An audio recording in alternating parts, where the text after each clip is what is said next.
Hey, this is Zach with your MECA Maintenance Minute. Today I want to talk about heating and air and some of the common concerns and questions that I get on that. So this is a basic thermostat. They're all going to look a little different. Some are going to be more analog, the more modern ones are digital. But in a nutshell, you've got the basic controls are off. For the mode, it's off, cool, and heat.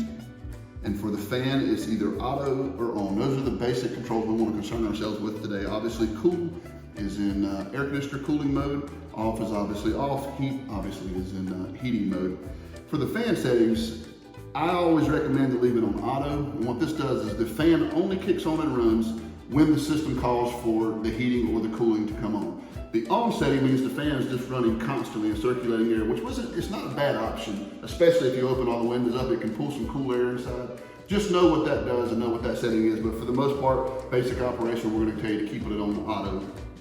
For heating and cooling modes, some of the common mistakes that I see people do are when they leave for the day, like say during an air conditioner system, they leave for work for the day, they normally have it on 72 in the house, but they turn it up to 78 thinking, hey, when I'm not here, there's no point in cooling the house, I'm saving money on my electric bill in the long run. The truth of that is what actually happens is when you get home in the hottest part of the day and turn your system back down to 72, it has to run pretty much probably into the night before it catches up and finally gets it back down to 72 for you. So you're actually using more energy than just would have used just to maintain it at 72. So it's always our recommendation that whatever temperature you want the system to be on, you set it to that and you leave it at that.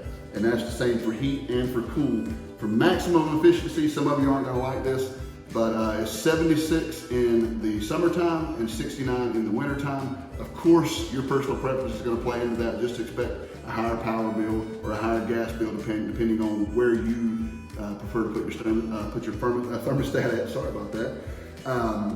And as always, if you have questions about your heating and air, if it happens to stop working, or there's just any comments or concerns that you have about your heating and air system, you reach out to us on our Tenant app or your Tenant app or on our website, and we will be happy to talk you through that. As always, make it a great day.